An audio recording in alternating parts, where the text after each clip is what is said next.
Welcome to the first episode of Crusty Old Comic Kooks. I am your host, Captain Buttcrack, and the first episode we're going to do is on one of my favorite Marvel oddities, the human fly. I'll get to that in a minute. Anyway, my name is Captain Buttcrack. As I mentioned, I'm a crusty old comic book collector. This is my old man hat. And my host this week is my good old friend Boxxy Comics. That's with 3 X's. How you doing, buddy? I'm doing good, boss. Real good. Boxy, are you excited about the human fly? The what now? The human fly! I'm doing good, boss. Real good. Boxy, have you been drinking again? Who, me? Nah, man, no. Boxy got a little problem with the old, Okay, this show, the way we do this is we're just gonna talk about the crazy comic book, and then we're gonna go through the entire comic book page by page, so you can see all the weirdness, all the ads, and all the fun. So this episode, we are diving into one of my all-time favorite goofball comic book oddities, The Fly. Oh, sorry, not that fly. The Fly. Whoops, not Flyman. The human fly. No, not that human fly. The real human fly. The wildest superhero of all because he's real. If you notice the top there, it says every single issue, which is what drew me to it because I'm like, how is a superhero real? Anyway, this is a great cover. One a great crotch shot. Big old face full of human fly crotch. Before we get into how he was real, I just want to point out that the weakness of the old fly, the previous one I showed, is he loses his powers if he touches the ground. That is a hell of a weakness, considering his whole power is flying. And I got a panel here for you. When in the middle of the battle, his friend, the Black Hood, swings down. Well, first he's like, ow. You know, it's always funny when superheroes yell, ow. Weakness again. As long as I'm on the ground, to contact with the ground, I'm helpless. Any attempt to use my ultra power fails. So that's kind of like a really bad weakness. So his friend just swings down the Black Hood and kicks him up into the air, which is just mildly embarrassing, I would imagine, as a superhero. This comic also addresses a problem with non-flying superheroes that most Marvel comics and DC comics kind of gloss over. How is Batman gonna fly? How's Captain America gonna fly without looking ridiculous? Carry them like a piggyback on a flying character? Carrying them like a baby? They usually just don't show it. But I've never seen this technique, which is probably the most practical. Just jump on his back and fly around. The old J7A74 upsy daisy maneuver. So anyway, that's the old fly. Which brings me to my question, why the hell are there so many fly characters? Flies aren't strong, they're not brave, they're a pest that's universally hated. Flies eat shit, man. Yes, that is true. All right, and now on to the human fly. The right human fly. This is a strange comic because, yes, on the top it literally says this superhero is real. And he was, sort of. Here's the quick story. Two brothers who had a pepperoni company wanted to make a big promotion for the company to get attention to it. So they got a stuntman. Let's do a stuntman. It's the 70s. Everyone's doing stuntmen. Stuntmen are huge. They got this crazy guy named Rick Roget. He did a really genuinely impressive stunt by riding on the top of a DC-10 and flying around the desert, which was cool as hell. But he did not wear protective suit, so the rain gave him bruises from head to toe. Remember, they're flying 150 miles, 200 miles through a rainstorm. Every raindrop is going to come at you so hard. So he literally passed out upon landing and had to go to the hospital for a few weeks. He didn't know what he's doing. He wasn't wearing the right clothes. Anyway, TV noticed, the news noticed, everyone picked it up. They pitched it, as far as I can tell. I don't know who contacted who, but someone ended up pitching a deal to Marvel, and the comic was born. And there's actually photos of them visiting Stan Lee in the Marvel office in the costume in a couple of the comics. And at this point, the human fly appears to have a sidekick, the human pepperoni, or someone that dude did not appear in the comics. But here they are, doing crazy stuff in the office in these terrible photos. Anyway, from there, Rojet tried to break Evil Knievel's bus jumping stunt. That was his big deal. He was always, smack talking Evil Knievel. He's so much better than Evil Knievel. But apparently, he was going to jump something like 19 buses. He showed up to the stunt. The crowd was there. The ramps were the wrong angle. He had never ridden the bike before. He was reportedly drunk or stoned or both, which I kind of understand. He rode an untested rocket bike and he did the stunt, but he crashed on the 17th bus or something and literally almost died. And then he disappeared. And no one has seen the dude since, and people are looking. So Google him. There are great videos, interviews, and blogs dedicated to his strange story. But now let's get into the comic. This is a good cover. Very dynamic, great. It really pops. The colors are great, red, white, and black. You can't go wrong with that. My favorite thing about it is in the upper left-hand corner in the character stamp, it looks like he's lying in a puddle of jizz, which sets off the tone for this comic perfectly. I also like where he is beating up a shark with his pimp cane. Doesn't actually happen in the comic. Okay, inside page. The Jolly Giant Prizes Are Cash Giant. One of many ridiculous characters they use to try to swindle kids into selling cards for crazy prizes. Anyway, I do like all the little kids stoked at all the prizes at his feet. They try to get kids to go door to door selling crappy gift cards and other items in comic books. I don't know why, but there's a lot of that. Page 1. All right, he's already doing a big old stunt from his 300 miles an hour. Wow, that's really fast. Lowered from his stunt bar to the 747 below, kind of mimicking the actual stunt that he did, which is cool. Not a bad splash page, though. You feel like stuff's going down. Page 2, we get a look at his team. He needs a lot of support. He's a hero that needs a support team. Not every hero has 4 people helping him, but that's what makes the Fly special. So we got Ted Locke, Blaze Kendall, and Harmony White, and those definitely sound like 70s porno names. They're helping him with this stunt. Page 3. Stunt's already going wrong because there's a hijacking. I'm hijacking right now. I feel good, real good. Well, I don't blame you. In fact, I think everyone should probably get high before they read this comic or watch the rest of the show. The 70s, there was lots of hijacking in movies and in real life. Hijacking by the Mercenary, which is a good name for a villain, and I also like his hat. That's a very scary hat, mister. All right, page 4. Half of the reason I read old comic books is I love the ads. They're quite ridiculous. And this one's got a little bit of everything. Bodybuilding, free 1 million cash. You didn't actually get that money, by the way. That was a trick, believe it or not. But my favorite is in the middle, top middle, Conan the Barbarian, shilling for John Buscema art school. I'm just trying to imagine Conan actually making a sales pitch. Definitely seems like something a barbarian would say. John Buscema wants new students. New York art class. Anyway. All right, page 5. Another ad to trick kids into selling rent shit door to door. In the Youth Opportunity Sales Clubs, my favorite of all these cool looking toys. I mean, these ads are effective because a lot of these toys do look pretty cool. But the Tester gas powered van, that is cool. They were actually little metal vans with tiny gas powered engines that you could play with as a kid. So kids and gas, great combo. All right, next page.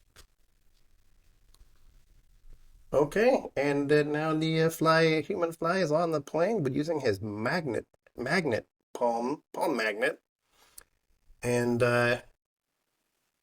it's funny they actually mention the rain stunning him to death, which really happened in the stunt. I like that the kind of mixing real life and fiction here.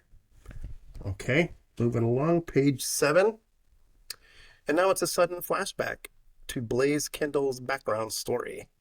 The old captain she was flying with had a heart attack. Shouldn't have had the fish. And the plane is going down. Only she can save it.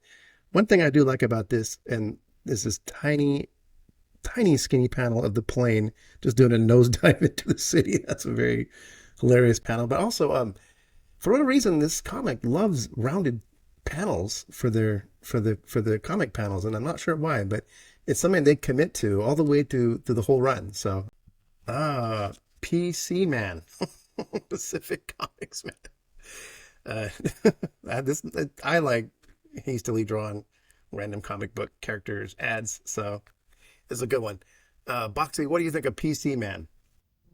I think that dude needs a box for his comics. Can't carry around like that, bro. No way. Yes, he does need a box, or maybe that's his superpower. I do like his big karate chopping hand. I'm not exactly sure how that helps him sell comics, but what the hey. All right, on to page. The hell are we at here? 9. Well, not gonna complain about a big greased up hunk pulling on what looks to be some kind of sex toy. All I know is I guarantee you no kid ever got buff from any of these ads, but you never know. There might be one. I should find him and ask him how he did it. Also, this in my house would become a weapon in about 10 seconds with my brothers. All right, page 10. Blaze Kindle has landed the plane. Looks like a perfect landing. Just the entire wing fell off. And somehow she lost her confidence, even though she saved the day. But she gets a special visitor in the night. A little fly buzzing in her ear. Okay, page 11. Back to the main story. Oh, nope. Another flashback. Let's see. We're back to the main story for a whole 2 panels. Okay, we got a Ted Locke's backstory of how he lost his hands in Nam. Kids nowadays don't have any idea, but in the 80s, Nam was inescapable. Every show had something about Nam. Every cartoon had something about Nam. It was just, America had Nam on the brain for a good solid decade. Ted Locke has lost his hands in Nam, waving them to somebody. Oh, waving about a bridge, and the bridge blows up. Page 12. Holy shit, what an ad. Where do I even look? There's arrows going both ways. There's exploding dialogue boxes. There's just a lot. I gotta say though, some of these books look real fun, especially the one in the bottom right, the Mighty Marvel Comics Strength and Fitness book, just because look at how tiny the weights the Hulk is lifting. But the big crazy one is the superhero cookbook. It is so crazy bizarre. I clipped out a page here for you to look at. You want some Galactus He-Man pancakes? Hawkeye's corned beef hash? This is amazing. We could do an entire show about this. God, those pancakes like a burrito. The Galactus does have a mighty hunger, though, so there you go. Page 13, another ad, another classic ad, a BB gun ad. Lots of BB gun ads. Every boy wanted a little gun. I did. I had one when I was a kid. Did not shoot my eye out. I always thought the art looks a little ominous, though. I think it's kind of like overshadowed or something. It's a little creepy, like he's creeping on the kid. But that is Johnny Unitas, if that means anything to anyone. Okay, back to the story. And Ted gets some shiny new metal hands and a big pep talk from a fly. And now he's joining the team and doing whatever the hell he is doing with that thing, which he's been doing the whole comic. And it looks like the fly is fine. Oh, he's loading the fly onto the plane. That's what he's doing. Looks like he's on the plane and he's got his boot mag clamp and his palm magnet, very magnet oriented superhero. And then on page 15, he's got his pimp cane. He's on the plane. Everything's going good. The human fly. And look who shows up. It's Spider-Man. Of course he's there. Spider-Man, poor Spider-Man. They put that fool in everything to boost sales. Anytime a new comic book launch, anytime something was lagging, sagging sales-wise, boom, throw in a Spider-Man, try to lift it up a little bit. All right.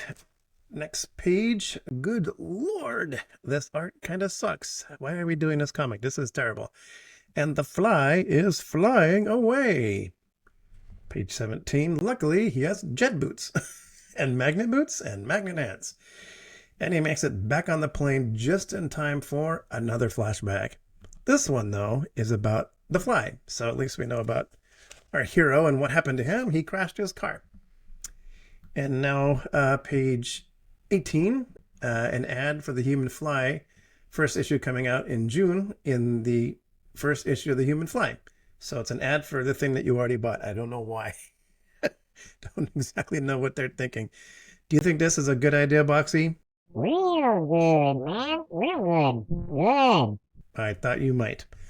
Next page, a tentative explanation of the human fly. This is kind of weird. Basically a background article about the fly as if he's real. I mean, real. Space age daredevil. Um, it does bring up a good point, though. The human fly in the comics spends all of his time trying to raise money for kids with disabilities, which kind of makes the rest of the superheroes look like shit. They don't do nothing for kids. Couldn't Reed Richards fix kids with disabilities? Couldn't Doctor Strange magically heal kids with disabilities? Couldn't Superman super farm and feed all the starving kids in the world? Makes you wonder. Boxy, what do you think about Harmony White and Blaze Kendall? That Blaze Kindle and Harmony White was real Stop looking the comic, Boxy. good. Sorry, boss. Thank you. All right, back to the comic. More ads, ads, ads, ads. But for once, they're not trying to trick kids into selling them stuff. They're just selling kids stuff. And some pretty neat stuff. Giant Spock ears, a Star Trek phaser set, an air car, giant balloons, vibrating shocker, and lots of stuff. But the one I want the most, the one that intrigues me the most, is the giant size the U Control 7-foot life size ghost for 95 cents. I want that ghost, man. Yeah. What are you gonna do with the 7-foot tall ghost? Get revenge. For what? I don't know. Okay. Well, it's gonna be hard to get revenge. The ghost you control is a balloon that you blow up and put a sheet over, and then you move back and forth on a string, which actually looks super cute, and I kind of want one. Still think you can get revenge with that? Yes, I do. Okay. Back to the comic. Another muscle ad, muscle ad, muscle ad. This will have. Well, one thing I like about this one, though, is the gigantic impossible. Next page. Page 22. The human fly overcomes his crippleness with sheer determination. The doctor told him he's a cripple, he'll never walk again, and he just did a bunch of exercises and got all tough about it, and whammo zammo, he can walk again. I have a friend who's handicapped, and he doesn't like this because you can't actually just overcome it with your mind if you're really handicapped. But who knows? Doctors in the 70s. And the next page, page 23, the human fly is born. That's the same art they use in the stamp on the cover, but without the jizz. The fly has explosives in his belt, we learn, that other people have to detonate for some reason, which kind of seems short-sighted. I love that his support team is so crucial to his success. I mean, Batman has one or two helpers, but the Fly has like a whole team of people helping him do everything. Okay, page 24, more ads! And this is one of my favorites in the bottom. That's, I always call him Thor's special brother, Boar, the silent salesman in a million comic book ads. I also love that Marvel never gave them grief about this. And go ahead, use this guy to sell your comics with his crappy drawn hand. Okay, page 25. Have some more ads for Mighty Meat Sticks and a movie projector. Well, there's a reason they're showing a woman on the screen for that projector. Before VCRs, only way to get porno movies was to buy 8mm reels and show them on a projector. So that's what they're implying here. Kids have it so easy these days. Page 26. The Fly finally gets some action, and the comic is almost over. Brack! He's in the plane, bracking people up. And now Spider-Man swings in to action. And art kind of gets good. Maybe I'm just happy to see Spider-Man. It does seem a little better in these last two pages.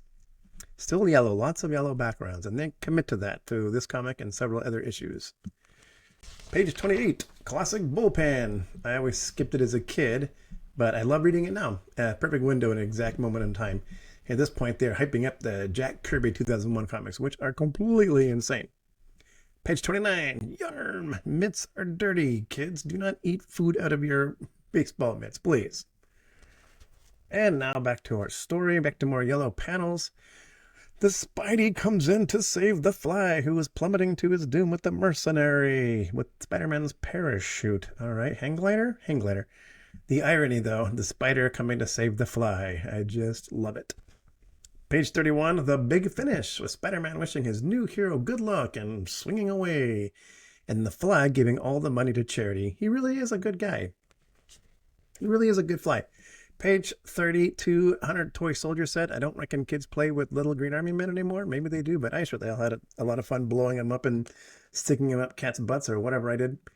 Back cover, more prizes for cash. Try to get kids to sell stuff. And I gotta say though, that the toys always look good, and this Gorilla Radio toy looks cool as fuck. Super cute. I will sell cards for this, please. On the back cover, this is a very common movie ad that has a lot of back covers, and it's an amazing movie. It's Orca, the greatest Jaws ripoff of all time. Crazy movie about a male orca that sees his wife get caught by a ship and then give a miscarriage while hanging up, and the weirdo baby falls on the ground and they squirt it off the deck, and then the orca decides to get revenge and later eats Bo Derek's leg. Quite a movie. And that is the human fly. Boxy, what did you think? Good, boss. I like that one. That was good. Well, I'm glad you liked it. I liked it too, but only because I'm a weirdo who loves oddball characters. The Human Fly series made it to 19 issues, which isn't terrible, all things considered. Possibly it was canceled because low sales, or maybe because Rick Roget disappeared and stopped doing stunts. The final issue features a big motorcycle crash, which is what ended Roget's career, so that's kind of fitting. And also, towards the end, they started printing the letters pages with little flies flying around, which made it really hard to read, but it's kind of funny. I do love the way the final panel of the series, the last issues told in third person from Harmony's perspective as if she's writing an article. And it explains that the comic is ending by a letter flying out of Harmony White's typewriter. Goodbye, the human fly.